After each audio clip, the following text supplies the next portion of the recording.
गाव परिसर व राज्यभरातील बातमीसाठी आमचे चॅनल निर्भीड विचार न्यूज सबस्क्राईब करा आणि शेअर करा व नवीन बातम्यांच्या अपडेटसाठी बेल आयकॉनवर क्लिक करा. ताज्या बातमींसाठी आमची वेबसाईट www.nirbhidvichar.com ला व्हिजिट करा.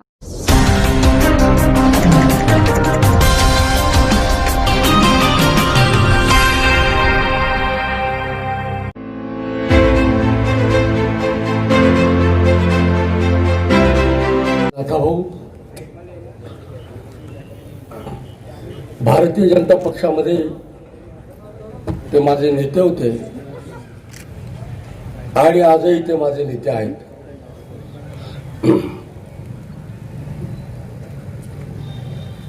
उपस्थित अन्य सर्व मंचावरील नेतेगण,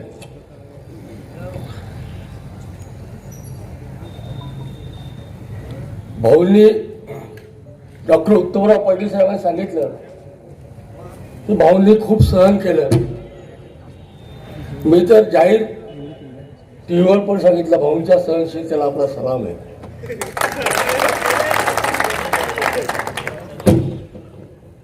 पण माझा स्वभाव तसा नाही.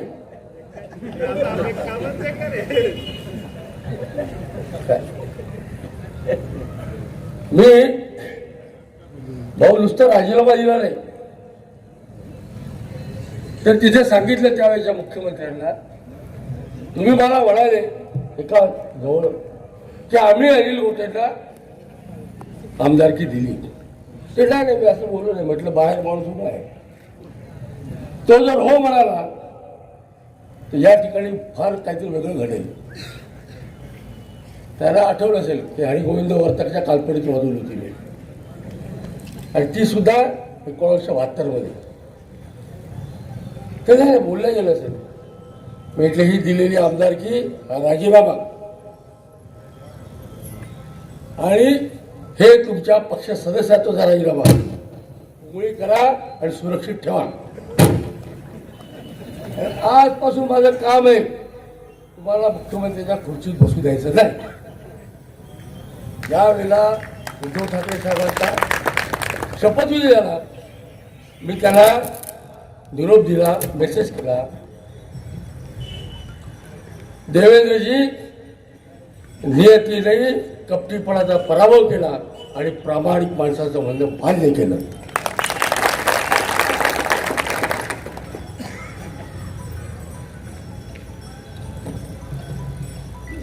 माझ्या बंधूंनो, मी 2 वेळा अपक्ष आमदार निवडून आलो.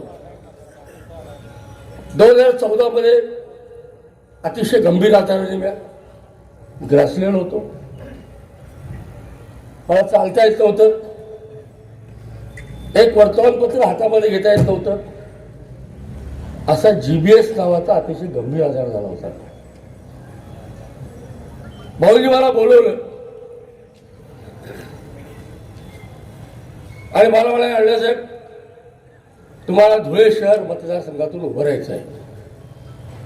भाऊंना मी सांगितलं, म्हटलं भाऊ माझी शारीरिक अवस्था आता निवडणूक लढवण्याची नाही आणि मी प्रचंड कर्जबाजारी झालेलो आहे. आजारामुळे मी निवडणूक लढवू शकत नाही.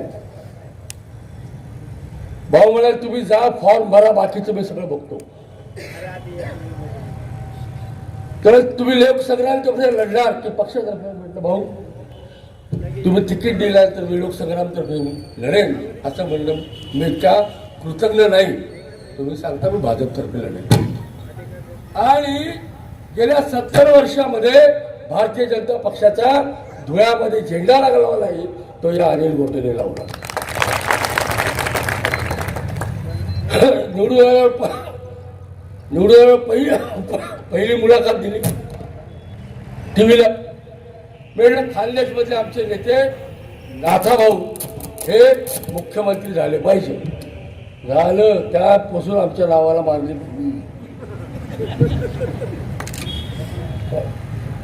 आणि मग सभागृहामध्ये ज्या तुमच्या बाजून मी बोललो, त्यानंतर दुसरी फुली मारली.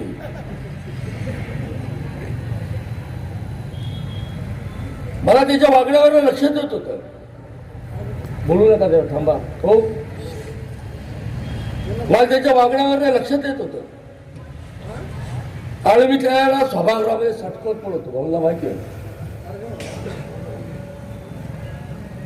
माझ्या भावांनो,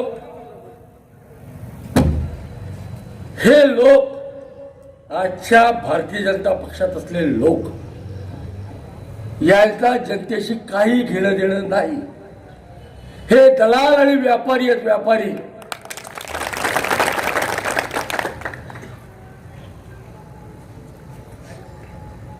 आणि मी जे बोलतो तसा वागतो. मी ठरवलं की यांचा बरोबर काटा काढायचा. आणि आज मी या शिरपूर शहरामध्ये भाऊच्या सत्काराच्या कार्यक्रमात, भाऊ मी शब्द देतो तुम्हाला, तुम्ही बोलवाल, सांगाल त्या ठिकाणी मी येईल आणि भारतीय जनता पक्ष या खानदेशमधला जमीनदोस्त करण्यासाठी जे करायचं ते करेल. माझं वय झालं याचा अर्थ काय मी थकलो असं नाही.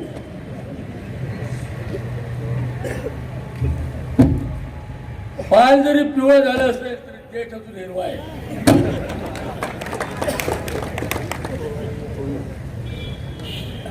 माझ्या भावांनो, भाऊंचं भाषण ऐकायला तुम्ही आले.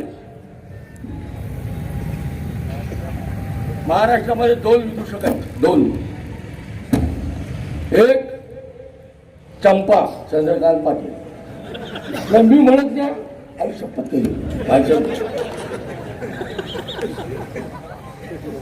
तुमचे गिरीश महाजन 10-12 आमदार बसले असताना ते म्हणाले त्या चंपाला फोन लाव. म्हटलं का रे भाऊ दिवसा. मग फोन लावला तर म्हणाले दादा दादा. अरे म्हटलं चंद्रकांत दादा चंपा म्हणतो का. लिहून टाकलं ते. तुम्ही वाचलं असेल भाऊ. एकदा मी गावात येत होतो मुख्यमंत्र्यांना भेटायला. मला एका मुंबईच्या आमदारांनी थांबवलं. तर कोणाला भेटायला चाललंय. भेटलं फडणवीस साहेबांना. टरबुजाला. भाऊ मी तुम्हाला प्रामाणिकपणे सांगतो, या मावळत्या सूर्याला साक्षी ठेवून सांगतो, मी तुम्हाला विनंती केली होती आधी. तुम्ही जर त्यावेळेला आले असते तर या भारतीय जनता पक्षाचे 60च्या वर आमदार येऊ शकले नसते. एवढी ताकद होती. डॉक्टर साहेब तुम्हाला नाही पाडलं इतक्याला, मलाही पाडलं.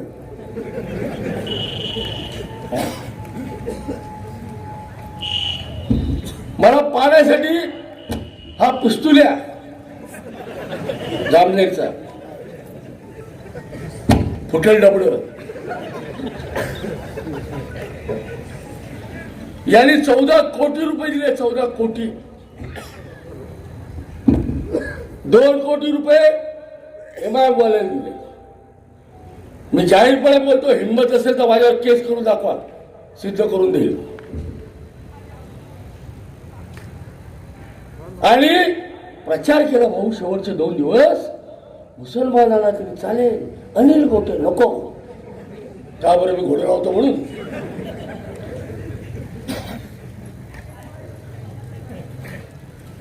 भाऊला विचारा, आयुष्यामध्ये एक तरी चुकीचं काम सांगितलं का भाऊ.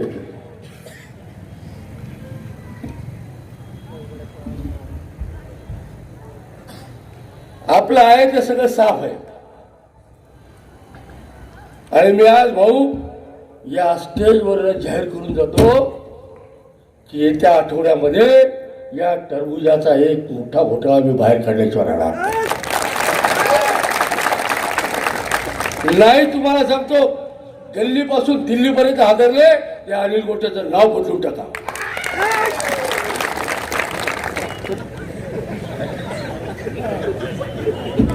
ते भाऊ इतके बेश्रम आहेत. खरं खरं इतके लोक बेश्रम लोक पाहिलेले मी. मुख्यमंत्र्यांना सभेत सांगतात, ओ अनिल गोटे साहेब, मुख्यमंत्री साहेब अनिल गोटे आम्हाला चिखला मजा म्हणतात, बांबरेला भामटे म्हणतात. मी म्हटलं ते पुढचे सांगितलं असताना तुम्हाला टरबुजा म्हणतात म्हणून.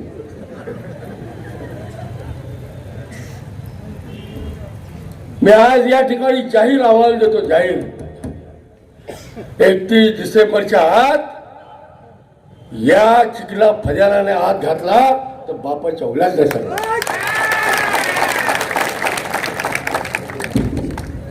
अरे आराम करा दो. भाऊला छळण्यामध्ये तुम्ही होते सगळे. हा पिस्तुल्या चिखला फद्या तो आमचा भामटा, हे सगळे गोळा झाले चोर आणि येऊन जाऊन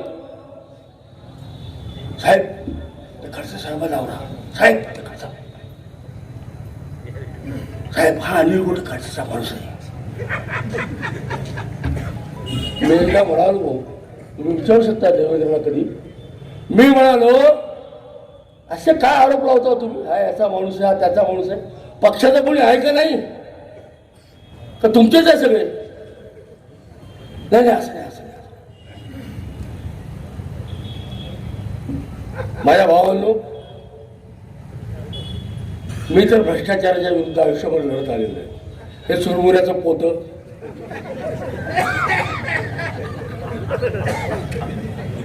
तुम्हाला तर माहिती आहे, मी टरा फाडतो.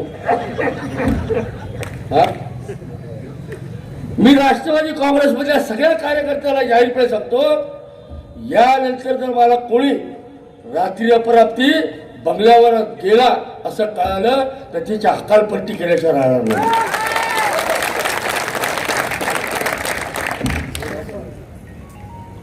हे बिलकुल चालणार नाही. लग्न कोणाशी करायचं, कुंकू लावायचं, झोपायला दुसरीकडे जायचं, बिलकुल नाही.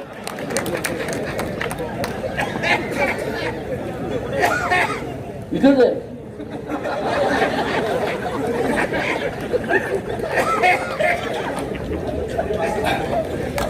माझ्या भावांनो हे असे गंगा गए गंगादास, जमुना गए जमुनादास, हे असे पुष्कळ येतात. अमरीश पटेल असेल, अब्जोपती असेल, करोडपती असेल, काय असेल तो असेल, पण त्याला एक दृष्टीचं कायमचं दुःख आहे. ये घोट्या कोई अपने कब्जे में नहीं आया सारा.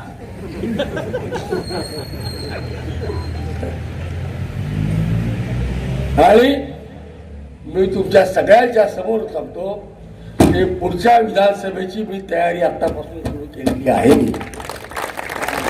आतापासून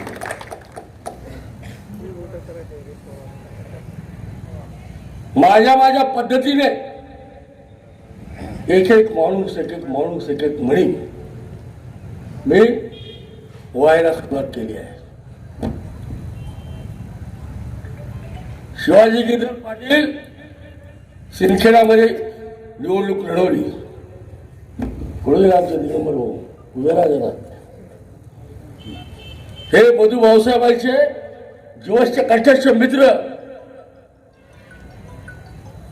तेव्हापासून माझे संबंध त्याच्याशी जवळचे.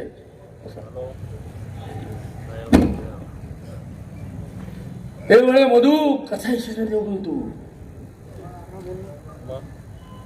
भाऊसाहेब म्हणे अनिल गोट्या बनाव राजू राहिला. मी म्हटलं भाऊसाहेब वर राहावं लागेल, शिवाजीराव पाटलाला पाडावं लागेल आणि या एकट्या मर्दानी 1978 साली शिवाजीराव पाटलाला पाडून दाखवलं. आणि ते अपक्ष कोणी म्हणत नव्हतं भाऊसाहेब निवडून येत असेल, म्हणत कोणी म्हणत नव्हतं. गणित मी आखली होती, माझी गणित मला माहिती होती आणि त्या गणिता पर हुकूम मी काम करायला लावलं आणि झाले निवडून. आज मी सांगून जातो, अमरीश देख लिया दम कितना तेरे दमन में है. अभी तू भी मैदान में है और मैं भी मैदान में हूं. कैरी कितने दिन छुपे की पत्ते के आड़ एक दिन तो आना पडेगा पत्थर के द्वार. तुला दाखवतो काय आणि मोठं चीज काय तशी दाखवली आतापर्यंत, पण जरा खुलून दाखवायची. माझ्या भावांनो आणि पक्षाच्या कार्यकर्त्यांनो, मित्रांनो, आपण सगळे मिळून नाथाभाऊंच्या मागे खंबीरपणे उभं राहू आणि या उत्तर महाराष्ट्राला लागलेला भाजपचा कलंक मिटवून टाकू. मी तुम्हाला शेवटचं सांगतो माझ्या जगण्याचं सूत्र. ना मुंह छुपा के जियो ना सर झुका के जियो. ना मुंह छुपा के जियो ना सर झुका के जियो. सितमगर की नजर से नजर मिला के जियो. सितमगर की नजर से नजर मिला के जियो. एक रात कम तो कम सही, एक रात कम तो कम सही, जिंदगी की मशालें जला के जियो. राष्ट्रवादी काँग्रेसचा